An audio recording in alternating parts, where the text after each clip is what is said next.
Rebel star Prabhas చేస్తున్నంత స్పీడ్గా మరే ఇతర టాలీవుడ్ హీరోలు సినిమాలు చేయట్లేదు. ప్రస్తుతం మారుతి దర్శకత్వంలో రాజాసాబ్, హను రావ్పుడితో ఫౌజీ సినిమాలు చేస్తున్నాడు. ఆ తర్వాత పవర్ఫుల్ పోలీస్ ఆఫీసర్గా సందీప్ రెడ్డి దర్శకత్వంలో స్పిరిట్ చేయనున్నాడు. వీటితో పాటు సలార్ 2, కల్కి 2 ఎలాగూ ఉండనున్నాయి. ఇదిలా ఉండగానే కేజీఎఫ్, కాంతారా, సలార్ వంటి సినిమాలను నిర్మించిన కన్నడ నిర్మాణ సంస్థ హోమ్లే ఫిల్మ్స్లో ఏకంగా 3 సినిమాలకు సైన్ చేశాడు ప్రభాస్. అయితే ఈ 3 సినిమాల దర్శకులు ఎవరనేది మాత్రం క్లారిటీ లేదు. కానీ ప్రస్తుతం జరుగుతున్న ప్రచారాన్ని బట్టి చూస్తే 3 దర్శకులు దాదాపుగా లాక్ అయ్యారనే చెప్పాలి.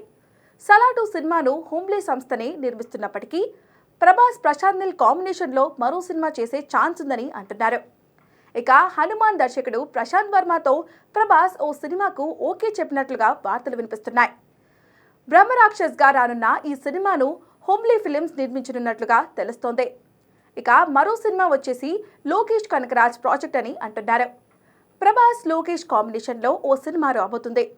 ఈ ప్రాజెక్ట్ను భారీ బడ్జెట్తో హోమ్లే వారు నిర్మించనున్నట్లుగా టాక్ వినిపిస్తుంది. ఈ లెక్కన హోమ్లే సంస్థలో ప్రభాస్ హీరోగా ప్రశాంత్ నీల్, ప్రశాంత్ వర్మ, లోకేష్ కనకరాజ్ లాక్ అయ్యారని చెప్పాలి. ఇక ఈ 3 సినిమాలు 2026, 2027, 2028లో బ్యాక్ టు బ్యాక్ రిలీజ్ అవుతాయని గతంలోనే ప్రకటించారు హోమ్లే వారు.